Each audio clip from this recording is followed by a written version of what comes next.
All right, let's go 3, 2, and 1. Welcome back to another episode of Persuasion by the Pint. I'm Jonathan Taylor, along with Sean McCool. Sean. This is our pre-Thanksgiving, day before Thanksgiving. Yep. A little different, not a Friday, Wednesday. So we wanted to knock this out before the holiday. And we're going to be doing a flight today. Got several topics that you've come up with. And, I've been saving them, stocking them up for just such a day. I've got a little tab in my notes on my iPhone. Yep. I just drop stuff in when I see them. So some of these are, quick ones. Some of them are, I think you'll find something interesting in all of them. You don't know any of them, so that's kind of fun. I'm blind going into this, so I'm anxious to hear.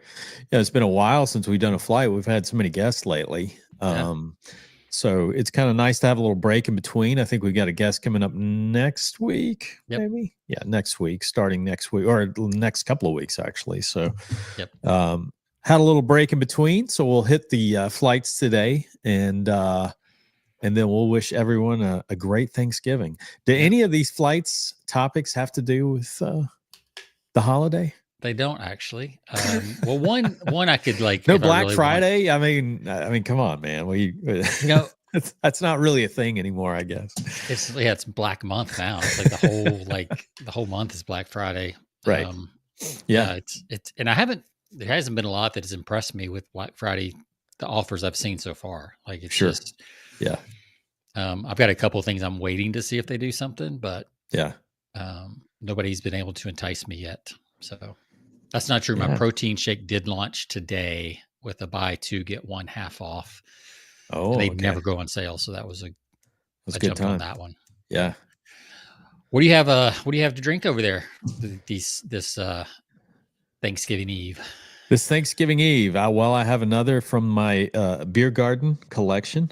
Okay. I'm going to show it here because I don't feel like holding it up.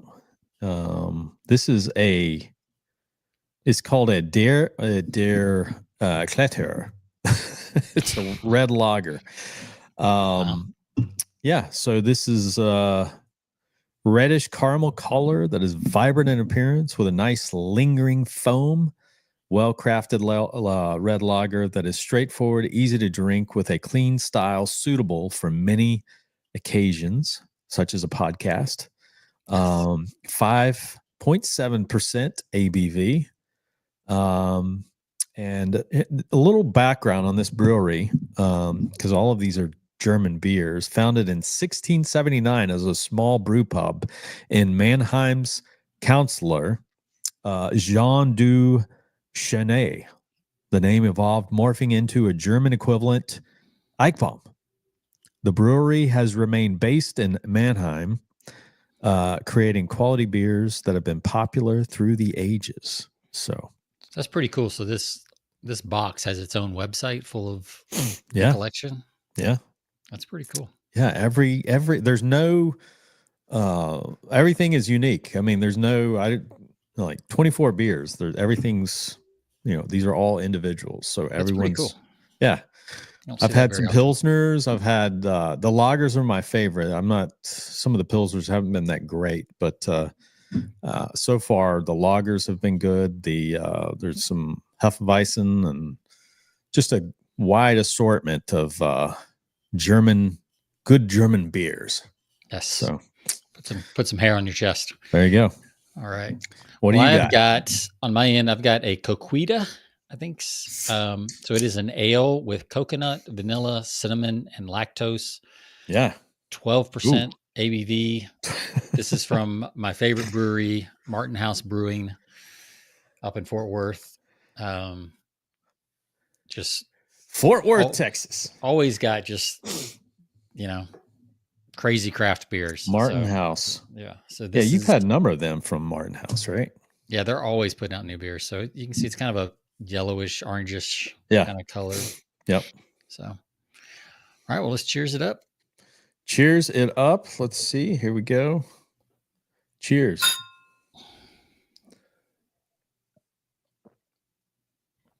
Ooh, wow. I gotta You got some light coming in behind you. Yeah, I'm gonna turn this window here. Washed out. Oh wow, that's not what I was expecting. Oh yeah.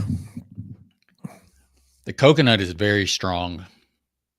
Cinnamon comes in at the end. Yeah. There's almost a taste of suntan lotion. Oh wow. That's odd. It's got that suntan lotion smell, kind of the mix of vanilla coconut. Mm-hmm.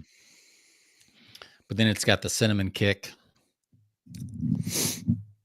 I don't know, man. It's different. I'm not sure if I like it suntan lotion, a little cinnamon. Yeah. Yeah. It's not bad. It's just it's not something you'd expect. It almost tastes like a cocktail. Oh yeah. So what do you give it? I'm gonna give it a 3. It's not great. It may grow on me. Wow. I got it because it sounded kind of Thanksgiving-y. Yeah. Cinnamon, vanilla.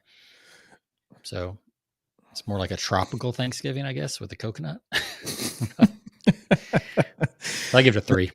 Not a winner. Not a huge winner, but well, I mean, this one's fine for a lager. Nothing special. I'm going to give it a 3.8.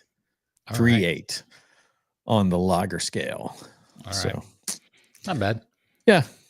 All right. All of these have been decent. Yeah. I don't think I've had one that is like, I'm not drinking. That's pretty good though, because a lot of times variety packs you'll have one winner and the rest are duds. Yeah.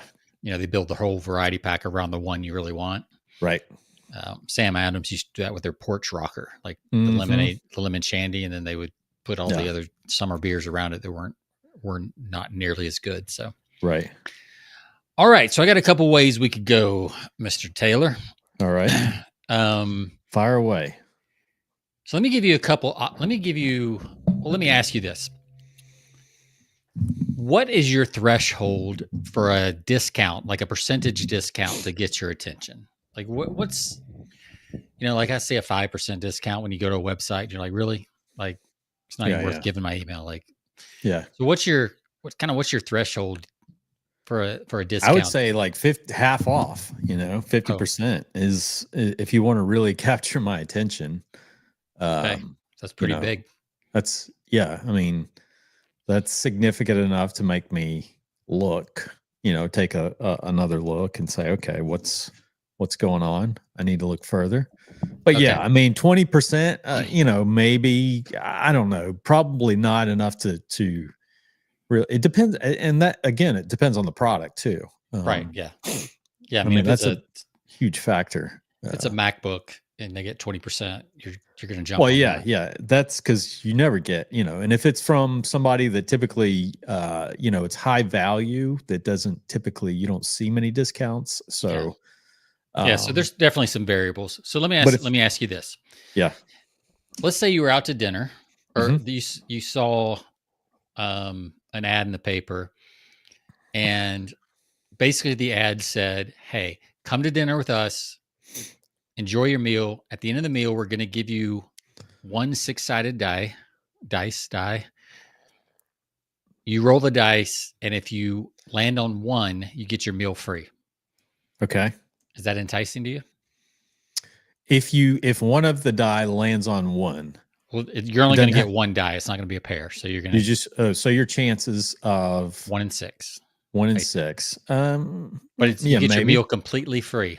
Yeah. I mean, if it's a restaurant that I really like, yeah, for sure.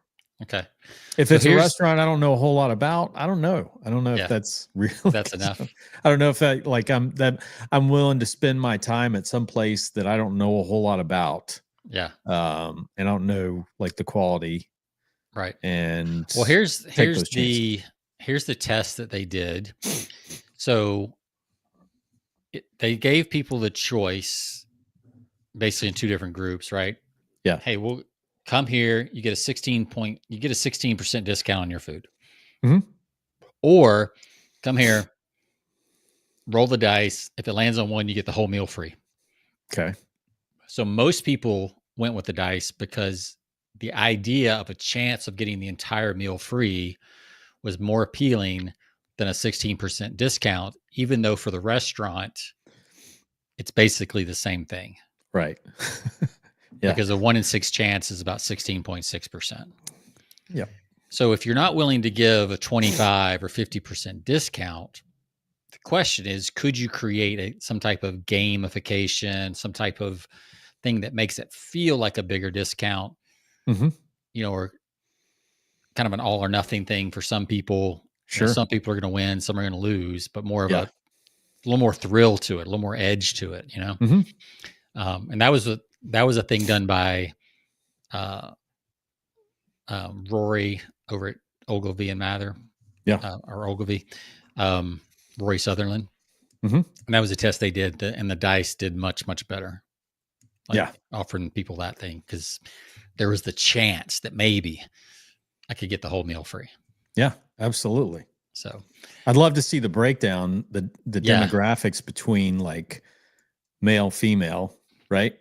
Oh, that'd be deciding, because I have a stinking suspicion that men take risk. I mean, they want to, they gravitate towards the gambling and the risk and the, that's just the way. Yeah, the majority of women are going to want the sure thing. The sure thing, the safe, the 16%. The safe 16%, right? Exactly. And it's just the way people are wired.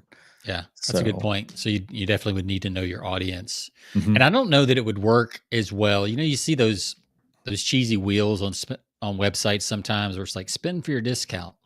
Like, those are fake. Yeah. Or most people do. I think there's some consumers who still believe that's real. But so I don't think this works as well online as it would like in an in-person type situation. So I agree. And this was just a quick Instagram reel, so I don't have like the full data. I didn't go look that up. I just thought it was kind of an interesting experiment, and then to be thinking about like how could I put that into practice in different places with different clients and things. Absolutely. No, that's cool. That's interesting. Yeah, it's makes you wonder how you could do what else you could tie to something like that where it's a little gamified. All right, well, here's one you might like. You do a lot of cold prospecting by email and other things. Do you ever send on the weekend? I have. I don't often do that, but I have done it before, but it's very seldom. Well, here's a stat I ran across that kind of shocked me, but then when I thought about it, I was like, nope, that makes perfect sense. Yeah. It said B2B weekend email sending volume is 88% lower than during the week. Makes sense, right? People aren't at work. That's right. So people will see what you send. B2B weekend email click-through rates have gone up 62% in the last 12 months. And that's B2B, right? That's B2B. That is not consumer. That's interesting. I would say that it really depends on, it depends on your target market, like in B2B. Some people are completely away, in my industry from their computers. They are just not there. But then some people are. It depends. It depends on who the person. If they're like an engineer, that if you're trying to reach in my case, I'll give you an example. If I'm trying to reach an engineer, I wouldn't email him on the weekend because I know that, he's, his 5 days and then he's on the weekend, he's tuning out work. But if I'm reaching out to the president of a company, which, I go through different areas of the chain. Right. So sometimes I'm reaching out to company owners and presidents, then, I could see that, getting a response because they're always, their business connected. Is 7 days a week. Right. Yeah. And I think the reason this has gone up is because one, people are more connected with their phones. Even like some iPhone security issues have been taken care of where more corporations can use iPhones than what they could a year ago. That's probably part of it. And I can imagine, an executive who's also a soccer mom sitting there at Saturday morning practice or game, just trying to clean out her email box, a little bit so that it's not crazy as crazy on Monday. Because I was talking to Kamanzi, who you know. Oh yeah, and he did an article on kind of the day in the life of CEOs. Mm-hmm. And one CEO he talked to said he gets, I think he said he gets 800 messages per day between email, text, Slack, whatever other platform they use internally. So I can see, like, if you get that many messages a day, how you might want to check in on Saturday and like clean things up and go through some stuff. So I can see why delete. Yeah, a lot of deleting. So you'd have to have a really good email. Yeah. But the fact that the click-through rates have gone up 62% on the weekend in the last 12 months, that's worth looking at, and again, you'd have to, there's also the thing, do you want to be the guy that looks desperate because he's emailing on the weekend? Well, and that goes back to who you're emailing again. If I'm emailing somebody of high, kind of higher level within an organization, I don't think it looks desperate. I think they appreciate the fact that I'm reaching out to them, on a Saturday, because they're working just as much too as well. They're probably in the office, or they're probably at least on their laptop somewhere. But hey, again, you could even casually be like, "Hey, I was going through my, my week and looking over my week and saw your name pop up on, that I getting a chance to reach out to this week, and I wanted to, end my week on a strong point and at least say hello, or found this for you, or whatever." Then I think it does, because they're doing the exact same thing then, right? So there's a relatability if you were to do something like that. Sure. All right. Yeah. I've never done that on a Sunday. It's always been on a Saturday morning. Yeah. Like when I've sent those out. And I'll tell you one other thing too. Interesting, Sean, that LinkedIn messaging, actually, I think it works better than just emailing on the weekend. Really? Because I typically, my experience is, if I message somebody on LinkedIn, and this is typically, again, these are people of at a higher level within their organization, and it's typically, in my case, it's been to reach out to them regarding being a guest or being a sponsor of my podcast. Then typically I'll get a response back pretty quickly on a Saturday. So interesting. Yeah, that's good to know. And maybe it's just because they see it pops up on their phone. Typically, if they have the alerts set on their phone, it'll like pop up right away, and they'll reply. Yeah. And I'm not, now that I think about it, I'm not even sure how much I look at the date when I'm scanning my stuff. I'm looking at the subject line, but I don't, unless I'm looking for something, I don't usually look at the date. So I could see how I might just assume that this came in yesterday or the day before or whatever. Especially on LinkedIn, I don't know that I would recognize the date. Right away. So, all right, here's another one. This one's going to be a little hard for us. I didn't get it at first. But first, let me ask: have you ever heard of the generation effect? And I'm not talking about like people generations, like the act of generating generation effect. No. So the generation effect is this idea that it's a memory phenomenon where people remember information better when they actively generate it rather than just reading it. So for instance, if I'm solving a puzzle, like the word kitten, and the I and the E is left out, if I have to fill those letters in myself mentally, then I'm more likely to remember the word kitten than if I just read the word kitten. So it's the act of generating the answer that causes me to remember it better. Yeah. Right. So that's the basis of this next ad that just got launched, I think, over in the UK. So this is the billboard. I'm showing this on the screen for you, Jonathan. For our listeners, you might want to just go check out the video. Yeah. But Does this do anything for you at all? Not really. Yeah. Part of it is because you don't recognize. So what we're looking at is a billboard, and across in the middle of it, it's a white billboard, and then in the middle of it, there's some colored foods. There's tuna. See an onion and tuna and the pepper. Yeah. So if we go from left to right, it's tuna, edamame, salmon, chili pepper, red chili and onion. pepper. Yeah. So this stands for Tesco. T for tuna, E for edamame, salmon, S, chili pepper, C, O, onion. Okay. And Tesco is the name of a grocery store, pretty big grocery store, from what I understand, in London or in England. Okay. Yeah. And that's where there's 5 blue dashes underneath it. That is their logo. That's their logo.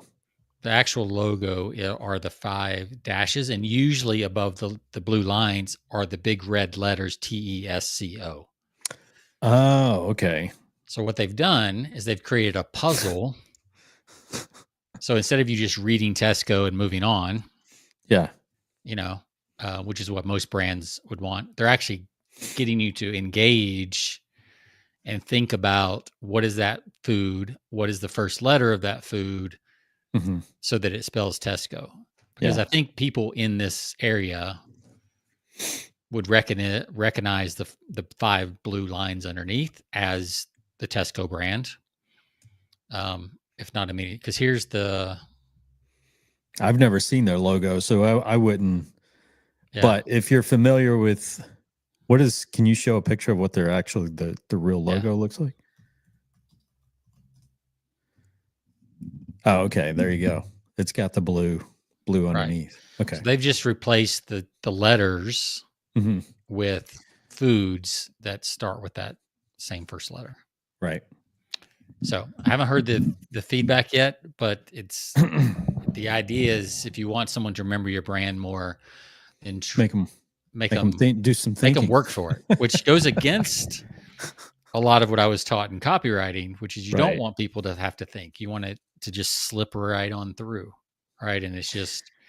Yeah, well, it's to me, it reminds me, because I was having a conversation with Carmen Simon, who wrote the book Made You Look, she was on my other podcast, lining her up for this podcast to join us too. Hopefully sometime this month we can get her in. But we had a good conversation. It was a great conversation. But then she mentioned something. I asked her about something she wrote recently on a LinkedIn post about the fact that, and it makes sense. We've all heard this, but the more you write things down, like the art of handwriting, like making people literally write something down reinforces it in their mind. Right. And I think it's not just the writing down, it's the thinking that's involved in writing something that reinforcing. If you're taking notes or something, like everybody likes to type and nowadays use your notes app, which is great. I use that too. But there's something more to, I think, tactile and just the work that's involved when you're actually writing those letters down or those notes in place in a physical notebook with a physical pen, pen and paper, writing that down. Her research shows that it's just, it creates this reinforcement in your mind. And I think it's, going back to this, it's creating work. I mean, I think a little more work for you, and it creates that, it just kind of, cements that in your mind. And it's kind of like it's a little bit of work, and it's a little bit of a game, right? Trying to figure it out and figure out what that exact, like the pepper, is it a pepper or is it a chili pepper? In this case, it was a chili pepper because you needed the C. It's almost like filling in a crossword puzzle or something. Yeah. Our guest who wrote the book, Writing Without Bullshit, he said the same thing in his, on our show. I don't know if it's in the book, but on our show, he talked about that, how the studies have shown that handwriting is better for memory, better for study. Yeah. Physical books beat, digital books, because just the conception of space is different. And, you know, and I know it's true for me. Like I can remember things in a printed book and I can remember reading them and seeing them on the page. Same But I here. cannot in an ebook. Yeah. Because you're more likely to mark it up. You're going to dog ear it. You're going to mark it. You're going to probably jot some, like I do. I jot some little notes off to the side or something. If there's a paragraph or something that's like, you know, wow, or I'll reference something else that I've read previously or something that I can relate that to. Yeah.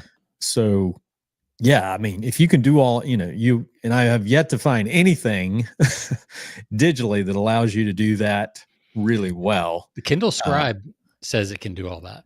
Oh, really? They basically have taken the Remarkable, stepped it up a notch. They basically combined the Remarkable tablet with the Kindle. Okay. And put them together so you can read a book and you can highlight, and it has a notes section below every page. You can write stuff, you can write in the margins. Interesting.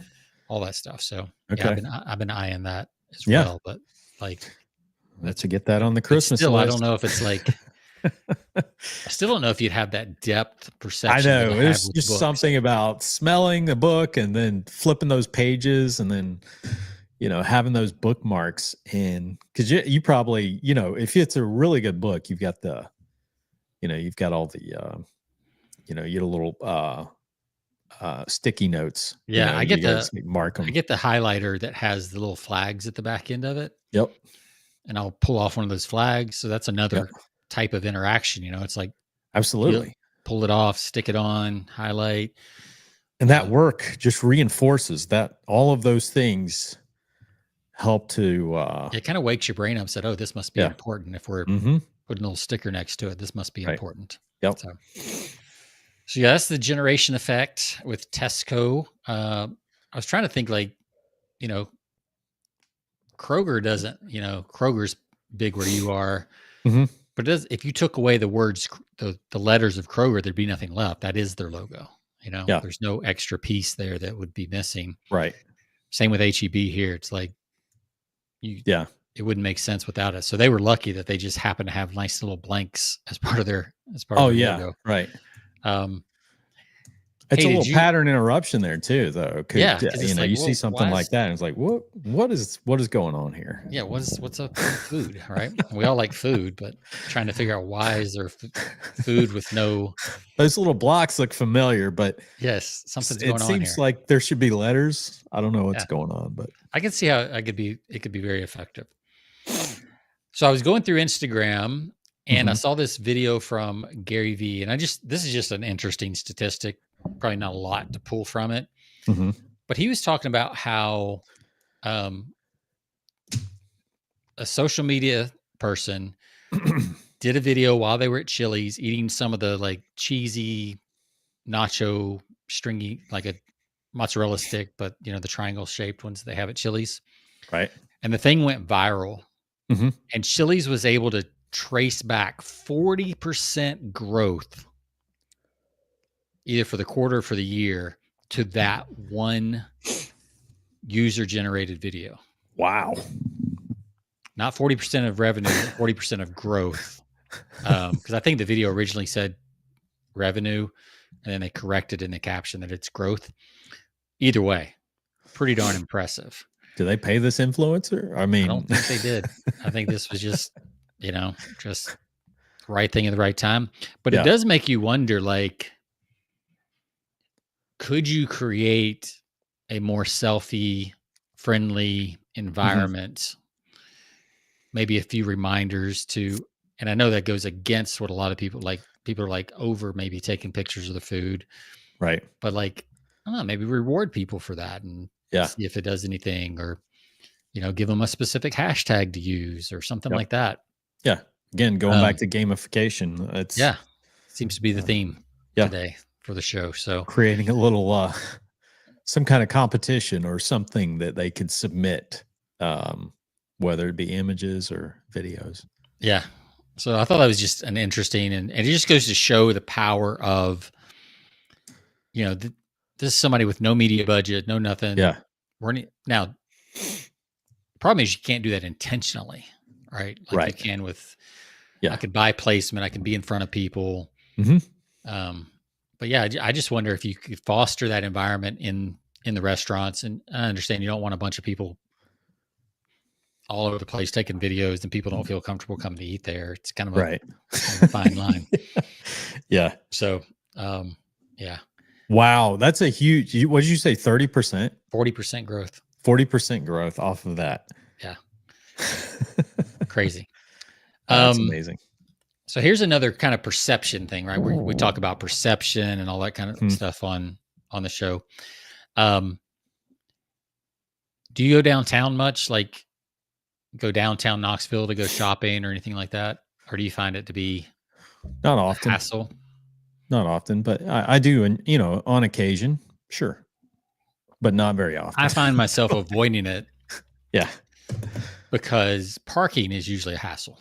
Yeah, right. Right. That's usually the number. I remember even when I was a member of the Knoxville Chamber of Commerce, and they were trying to get people downtown. And I remember this guy getting up and talking about it. He's like, "We've got more parking down here than Turkey Creek, which is a big shopping center. Yeah, but it doesn't feel that way. No. Right. So I saw this Instagram, and because you're if you're counting that parking in a parking garage, then that's not exactly what you're looking for. This was an interesting video. It's kind of in the middle, and I can't get it to restart. But basically, what they said is, if you go and you park in a big box parking lot, you can see it now where it's. Oh, just missed it. But if you go to a big box store with a big parking lot, people will go there because they believe it's easier to get in and out of. And there's some other reasons you'd go to the store and all that kind of stuff.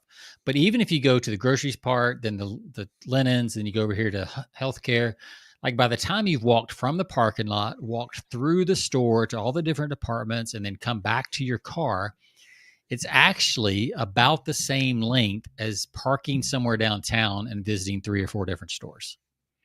In fact, it's usually shorter downtown. Yeah.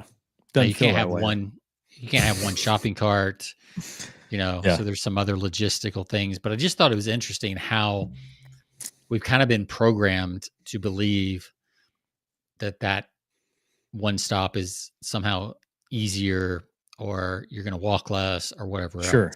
Right. When if you actually measure the steps, it might not be as true as you thought. I think, I mean, I think there's more to it. I think in our minds, there's more to it. You park downtown, you're thinking, like I just said, parking garage. Yeah. You got to pull your ticket, you go in, you find a place to park if you're going downtown, and you may circle around till you get the 3rd or 4th level before you find a space. Yeah. And then you got to think about, now I got to go out, and then I got to pay to get out. So you may have a place that you're going to downtown that's right next to that parking garage, but it's I think it's all of those things that you're thinking about in your mind that you have to do when you enter and then when you leave. Right. Because if you want bread, and then if you want, something else, and then something else, like you've got to go to 4 or 5 different shops. Yeah. Whereas the big box center, you're getting, you put it all in one cart. It's one checkout process. Yep. Whereas if you go downtown, it's going to be 5 or 6 different checkout process. If you could even find all the things you needed down there. Yep. And I think but I can see how you wouldn't, if people could get over that and I think it would help rebuild downtowns if they could get this message out more to where there were more types of stores downtown. Then it might make sense. Of course, then more people would be down there, be less parking. Exactly. So who knows? And there's always certain people like me who I'm very claustrophobic. So I don't like being in a crowded area. I definitely don't like parking in a closed, garage where it's like, the ceiling feels like you're going to slam into it, like when you're pulling in. Yeah. And it feels very suffocating to me. And if I park at a big box parking lot, I don't look for the parking area that's closest to the store. I'm the guy that's trying to park as far away from the store as possible, so I'm not next to somebody. You taking up 2 spots? I don't mind. Exactly. I don't mind taking a nice hike to the box store from the very end of the parking lot all the way in. I don't mind that at all. So this is your worst time of year between Thanksgiving and Christmas for going to the store. Yes, very much so. You're like, no, thank you. No, thanks. All right, I got one thing. I know you're short on time. I got one thing left. We're good. So this is called 3 Headlines and a Lie. And you have to find which headline is the lie. Okay. So this is kind of fun. And these are not necessarily advertising headlines. They're just headlines. Right. So 3 of these headlines are real. One is faker than gluten-free green bean casserole. Your cousin's bringing to Thanksgiving next week or this week. Can you spot the odd one out? So I'll read them as you look at them. Okay. So number 1, Pizza Hut is selling a tomato wine, and it's meant to taste just like pizza. Number 2, new Lego movie will tackle the history and rapid rise in popularity of kale. Number 3, scientists find a 35,000-year-old saber-toothed kitten in the Siberian permafrost. Number 4, the greatest chess player of all time is bored with chess. So of these, we'll do it like a good SAT, right? You got to eliminate the most, like eliminate 2 and then pick the one from the remaining 2. So which ones do you say, yeah, these are absolutely, that makes sense that these are true? Oh, the 4th one's true. I know for a fact. And the first 3 are false. No, you got it backwards as far as like, there's one that's false. 3 are true. Oh, 1 that's false and 3 are true. Yeah. I will say 3 you're right of these about are true. 4. I can't imagine. 3 of them are true. And you're right. 4 is true. So 4 is true. We'll take that one off the table. Okay. So the greatest chess player of all time is bored with chess. I saw that article. I saw an article on that. That's why I know that's true. I would say that the one that's false has to be a scientist find a 35,000-year-old saber-toothed kitten in Siberia permafrost. I don't know. That doesn't sound right to me. So I'm going to say that was the false one. The one that's actually false, the one that's a lie, is the Lego movie. Wow. Okay. Yeah. I wasn't sure if it was Pizza Hut selling a tomato wine or the Lego movie. None of those first 3 sound real, but I know, exactly. That's the world we live in. Wow. Okay. So, but then I was thinking like Pizza Hut selling tomato wine. I'm like, they do some pretty wild stuff with their food. Yeah. And they're part of the Taco Bell they're part of Taco Bell world. Sure. KFC, Taco Bell, Pizza Hut. Yeah. And they'll combine anything. So I was like, well, maybe they do want a tomato wine to go with pizza. So, right. But yeah, it's the new Lego movie will tackle the history and rapid rise in popularity of kale. Maybe 5 years ago, that'd be true. Yeah. Probably not as much today. You know what? And you're right. Cause I saw the scientists find that doesn't necessarily have to be a live kitten. It could be, it's like you're saying a fossilized kitten. Right. So. Yeah. Yeah, exactly. So I threw out the last 2 pretty quick. I was like, I could see that. Yeah. But the first 2, I wasn't sure if it was Pizza Hut or Lego. So, right. So there's some, if you're listening to this either on Thanksgiving Day or maybe while you're still hanging around with the family over the weekend, like there's some trivia for you to take to there you go. Some non-political trivia to take to the table with you. Go by Pizza Hut, grab some of that tomato wine for Thanksgiving. Absolutely. Thanksgiving dinner. That'd be great. Yeah. You'll be the talk of you'll be the talk of Thanksgiving meal. You'll become Thanksgiving lore at that point. You'll be a legend. Legend. All right. Well, that's all I got. That was good, man. I love those. Yeah, some good stuff. Little thinking on this pre-Thanksgiving day. Oh, I did have one other one. It was about Gladiator. Did you see the Gladiator movie yet? We're going to see it tonight. Okay. Let me know how it is. Text me and let me know if it's worth seeing. Yeah. I've seen mixed reviews, so I'm kind of like, I know. Do I want to spend the money I'm not getting my expectations too high. I bought some tickets last night, so we're going to the 8:00 showing tonight. So we'll see. I do know that if it's at least worth seeing, I do know I want to see it in the theater. Yes. It's just that kind of movie, you know? Yep. Absolutely. Well, real quick. So Paramount, when they were getting ready for this launch last week, they did this thing called a roadblock. Have you heard of this? Mm-mm. So a roadblock is where it's an industry term for this kind of takeover, where they put, it's almost like a paid emergency broadcast system, right? So last Monday at 9 p.m. Eastern, simultaneously across more than 4,000 TV networks, radio stations, digital platforms, and other media, Paramount put out the trailer for Gladiator 2 all at the same time. Wow. So it's called a roadblock. Hmm. Did not know that. Been in advertising for 15 years. Did not know that. Wow. So that's a whole different level of game than I play. So interesting. Yeah. I don't know if it did any good or not. I'm like, that's kind of cool, but like you could really only see one at a time. So yeah, I'm not sure that it really, I know. like it wouldn't give you that omnipresent feel. Yeah. Yeah. Right. Because you'd only see it once. Right.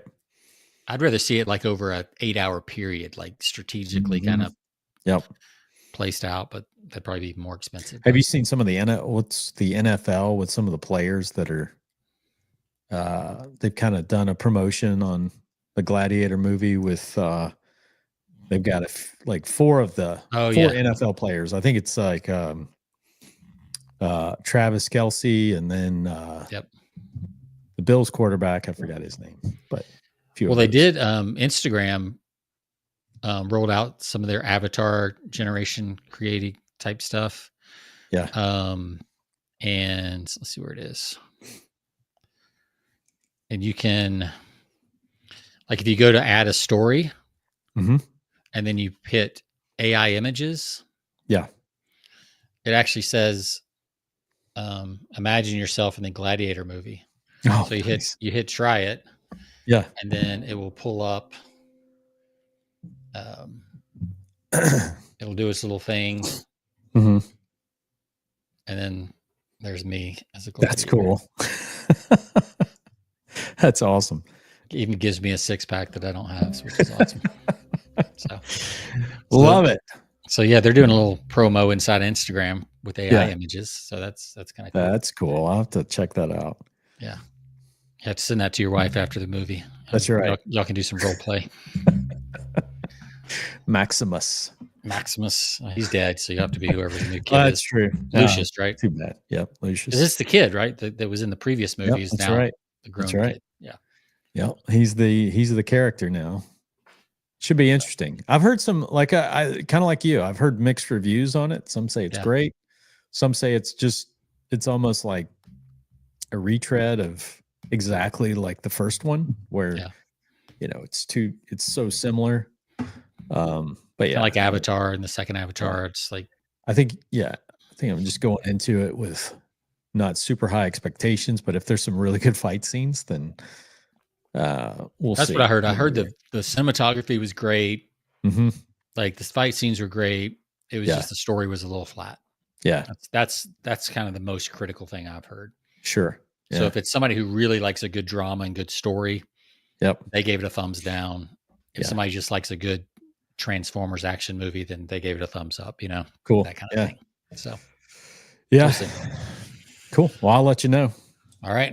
We'll check it out tonight. And to our listeners, you can check us out at persuasionbythepint.com. You can find us on all of your favorite podcast listening platforms. Check us out.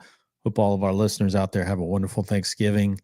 Sean, any big plans? Just doing Thanksgiving at home tomorrow, or going anywhere? Or? We've got we're doing Friendsgiving, and kids are off doing their thing. So we're having a couple of friends over. Cool. Love it. Yeah. And then eat leftovers all weekend. Leftovers. Oh, they're the best. Yes. Nothing like turkey sandwiches and some of that leftover dressing. If you can find any, a little bit of green bean casserole leftover. Yeah. Sweet potatoes. Oh man, I can't wait. Yeah, pretty good stuff. All right. With that said, we'll see you guys next week. We've got, as I mentioned earlier, we've got a couple of guests lined up. Some really interesting guests that we've got coming up next week and the week after. One is on sales, how to differentiate yourself or separate yourself from everyone else if you're in B2B selling. And I think you've got a guest joining us. Sean, you've got one lined up too. That's for on human design and how to use human design to be more persuasive in your marketing. Oh, I love it. So really interesting. Yeah. So with that said, hope you all have a great week. Have a happy Thanksgiving. Sean, it's been fun, man. We'll see you all next week. See ya.